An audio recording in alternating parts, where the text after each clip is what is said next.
the first thing that I want to talk about is just if-then statements. Okay, you've used if-then statements your entire life, right? Trying to think of an example. Maybe you might say something like, hey, if you don't follow me on Instagram, then I'm not going to follow you. Has anyone said that this week? Oh, you guys are nicer than that. Okay, well, in any case, the LSAT, for whatever reason, is obsessed with if-then statements. So, you know, if you don't follow me on Instagram, then I won't, actually, let's use a different letter, then I won't talk to you. Some of you are so serious, like, sounds good to me. I hope that you guys don't have conversations like this in your life, but this is an if-then statement, right? If you don't follow me on Instagram, then I won't talk to you. Now, does anyone know, all if-then statements have two clauses. They have an if clause and they have a then clause. Does anyone know what LSAT, or LSAC, I guess people who write the test writers. Does anyone know what the test writers like to call these two clauses? Yes? Okay, so a contrapositive is another if-then statement that must be true if this one is true. So, but do you know what this if clause is called? Anyone? Conditional? Okay, so this itself is a conditional statement. Yes, sufficient. Clause. Okay, yeah, that's very close. So they like to call it a sufficient condition. Okay, so this is the sufficient condition. By the way, if you're all the way in the back, can you see this? Not F, not T? Okay, okay. All right, anyone know this? What this clause is called right here? Necessary. Yeah, this is a necessary condition. You're like, I've heard these terms, sufficient and necessary. And if that's the sufficient condition, we'll go, by golly, that must be the necessary condition. Well, you're right, that is. Now, let's talk about why that's the case for a half second. And this is what you really need to kind of just understand, ideally, intuitively. At first, it won't be intuitive, but you just have to get your mind wrapped around it. This right here, the if clause, is called the sufficient condition because if this if-then statement is true, then it is enough to guarantee that this will happen. Right? If something is sufficient, you don't need anything else.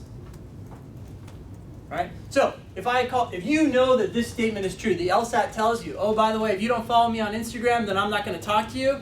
Well, if I call you up, and you know that this is true, and I say to you, hey, I'm not going to follow you on Instagram. By the way, this is true for everybody. Let's just say this is a universal thing, right? If anyone doesn't follow someone else, then that person won't talk to them. Sound good? Okay, so I call you up and I say, so I know your name, it's Kevin, right? Yes. I say, hey Kevin, how's it going? Good. You say good, I say, hey, I'm not going to follow you on Instagram. Okay. Okay. And then, the call drops.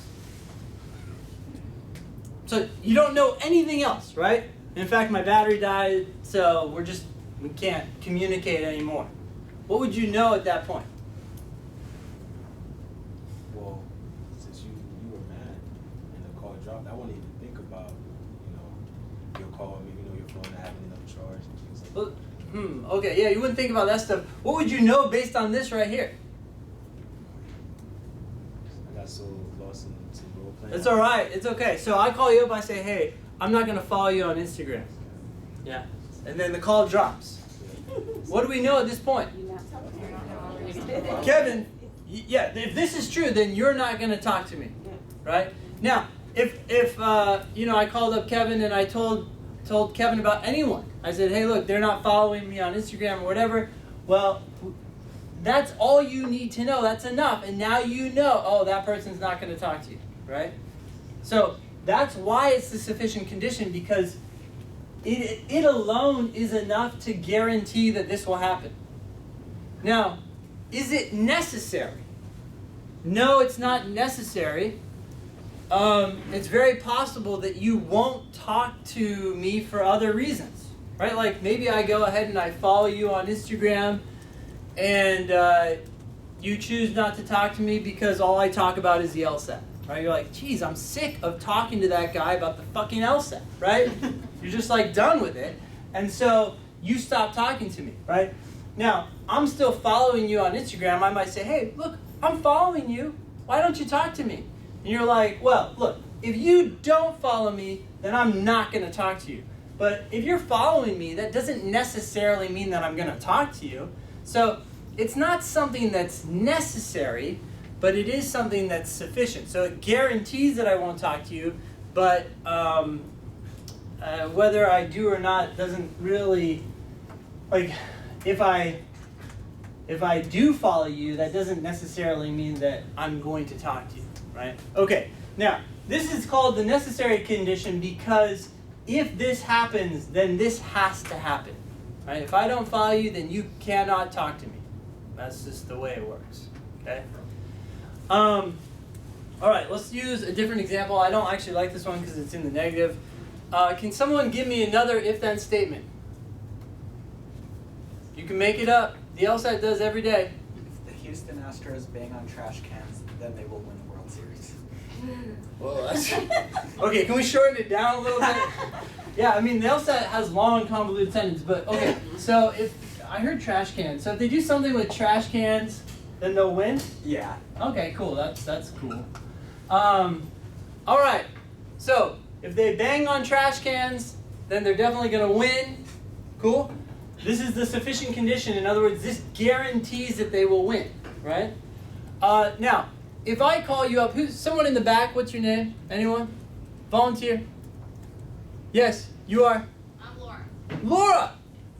Okay, Laura, if you found out that they won, what would you know?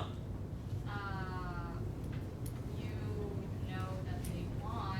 You don't know necessarily it's That's exactly right. If they won, right, this is the necessary condition, so it doesn't guarantee that they banged on trash cans, right? But if they bang on trash cans, then you know that they will win, okay? So, yep, this is necessary, but it's not sufficient. You guys cool with that? All right, that's just all you have to know. Now, it turns out that when you're given if-then statements on the LSAT, you can infer what people often call a contrapositive. Actually, the LSAT never uses that term, but it doesn't really matter. Everybody does outside of LSAT. So we might as well use it as well. A contrapositive is simply another if-then statement that must be true if the original if-then statement is true. And the way you find the contrapositive is you switch the if and then clause and you negate them. Okay? So here, what I'm going to do is I'm going to switch them, right? If W, then T. And this is not valid, but if I negate them, that is valid, right? So the original rule was if they bang on trash cans, then they're going to win the World Series. That's what you said, right? Yeah. Cool. All right, so if they don't win, what do you know for sure? They didn't bang on trash cans, right? So this is another statement that must be true if the original statement is true. The contrapositive is an if-then statement that follows logically from the first if-then statement. Now, what's the contrapositive of this? Yeah.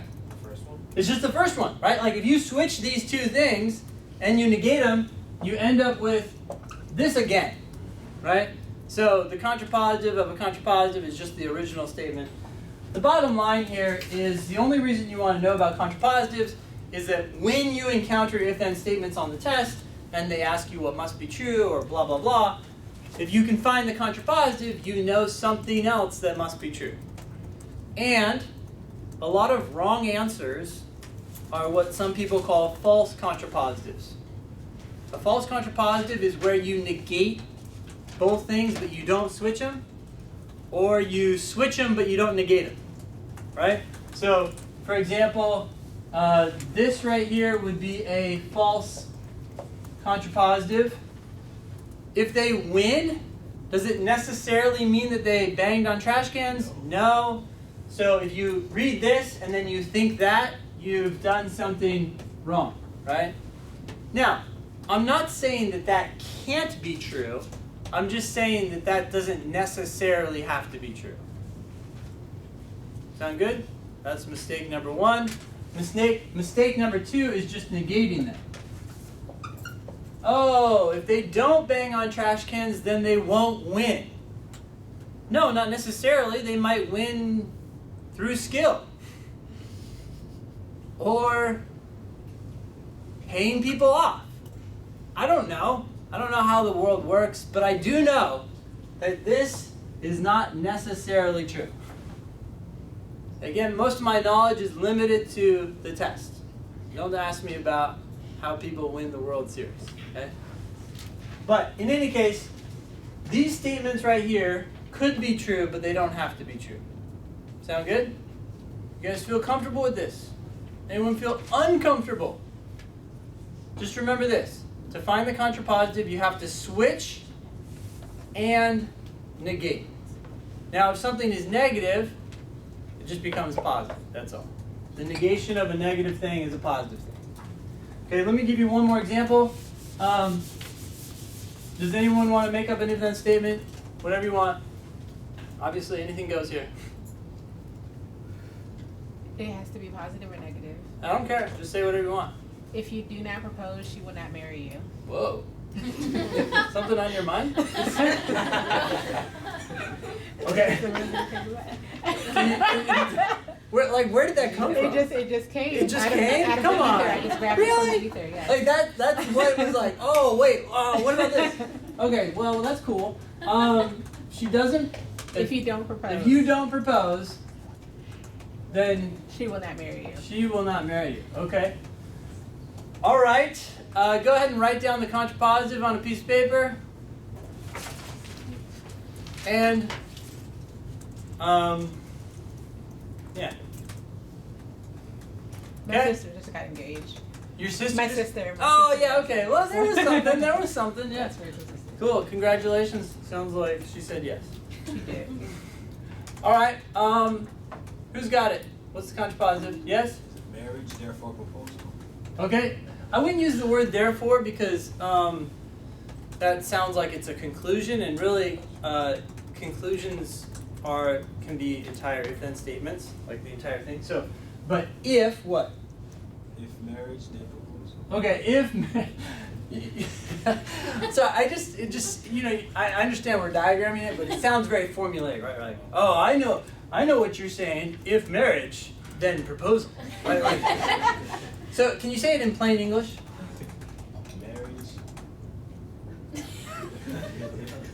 Marriage. Marriage. That reminds me. Remember The Princess Bride? Marriage. Marriage. Yeah. If you haven't seen that movie, you need to go home and see it right now. Actually, just stop what you're doing. Okay, so she said, if you don't propose, then she won't marry you. So, contrapositive. If you are married, then he proposed. If you get married, then he proposed. Yeah, okay. If you got married, or then that person must have proposed, right? Okay, good. Sound good? I hope that's all what we got. All right, let's try one more. I'm going to try to do one that doesn't make any sense. If it's raining, then I won't cry. Okay, write down the contrapositive.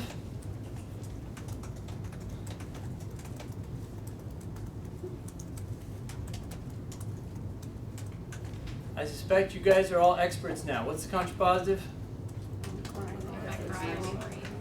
Wait, did you say I'm crying because it's raining? So here what you're doing is you're trying to like create some sort of like causal relationship. You're saying like this is happening because of that. The thing about if-then statements is they actually don't tell you what causes what. They just say, look, if this thing happens and this other thing happens. We don't know why. So just keep it with if and then. So if what, then what? If crying. They're doing the same thing. If crying, then raining. Right? Like, can you say it in plain English? Oh, let's see. What was your sentence again? Okay, well, if it's raining, then I won't cry. I will cry because it's raining. I will cry. Yeah, use if then. Yeah. If I am crying, then it is not raining. Okay, if I am crying, then it is not raining. You hear? It's like a sentence. You guys could say it to someone at a bar and they wouldn't, like panic. If marriage, then proposal. Right? They'd be like, do you want to buy me a drink or like what's going on here?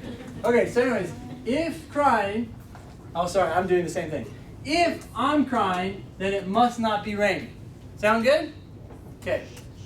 We want to, you guys are doing great diagramming this, but we want to try to keep this as intuitive as possible. Okay? All right. Now it seems like we all understand that, so I'm just going to ask you a question, and I want you to think very carefully about your response, right? Imagine that you learn about a 5K that's taking place next weekend. Sound good? And the way the 5K works is that if you win that race, if you come in first place, you get $5,000. Sound good? Does anyone want to participate in this race? Any good runners here? You're like, no, we're going to law school, okay? Just kidding. We're all good at running. Okay, anyway, so, all right, so if you win this race, you're going to get $5,000. Sound good? Okay, let's fast forward a week. I have sad news for you. None of you won. So what do we now know? Wait, what? We don't have $5,000. We don't have $5,000. Okay, how many people are like, it's how you feel, right? That's like, yeah, okay, I don't have $5,000. How many people are saying that? Okay, that's what you said, right? Yeah, you agree with that. You're like, yeah, okay, well, I didn't win, so I don't get the $5,000. Now, that's your gut reaction, but remember, what was the rule? If you win, then you get $5,000. So does that mean that if you don't win, you won't get $5,000? Not necessarily, right? That's the mistake. I'm not saying you're wrong, I'm just saying you're not necessarily right.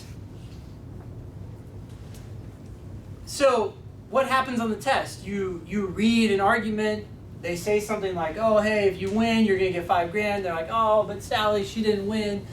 And then it's like, it's so sad, therefore, that she didn't get the $5,000. And you just agree with it. You're like, yeah, that sucks. No, your job is to say, wait a sec. Although that might have happened, maybe she didn't get the $5,000. I have no idea. She didn't win, right? If she won, then we know she would have got it because this guarantees that.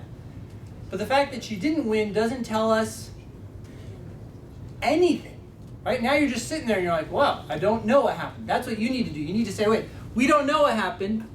And so when the LSAT wrongly concludes that she must not have got $5,000, you have to say, okay, look, that might be true, but we don't know.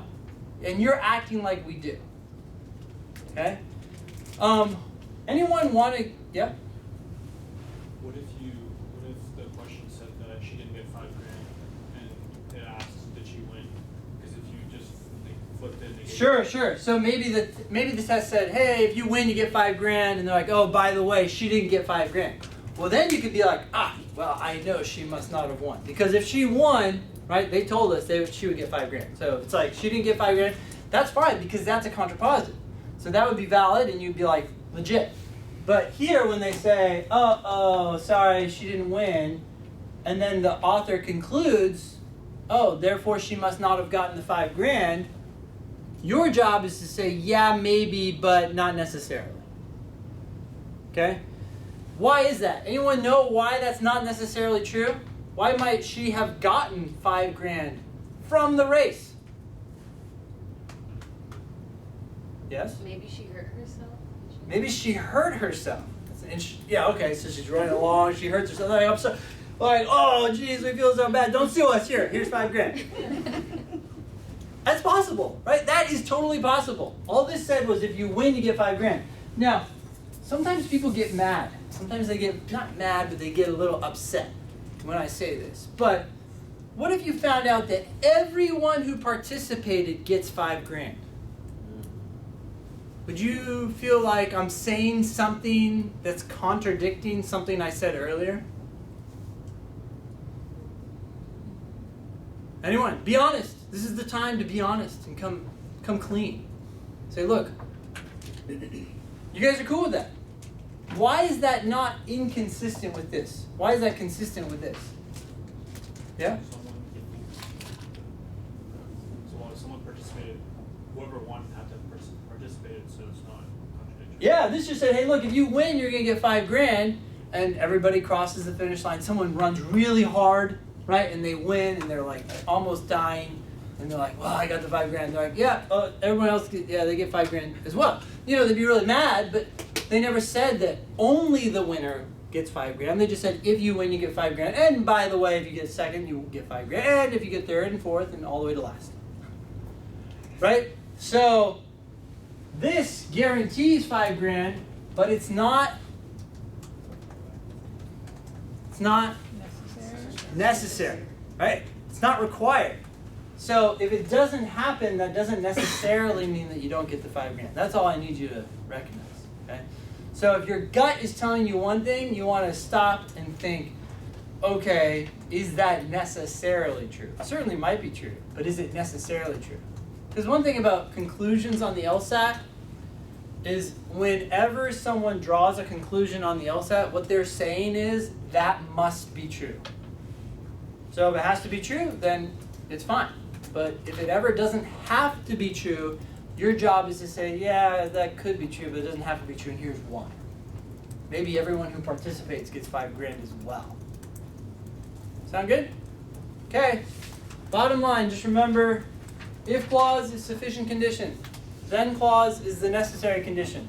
If you want to find another if-then statement that must be true, you have to switch and negate.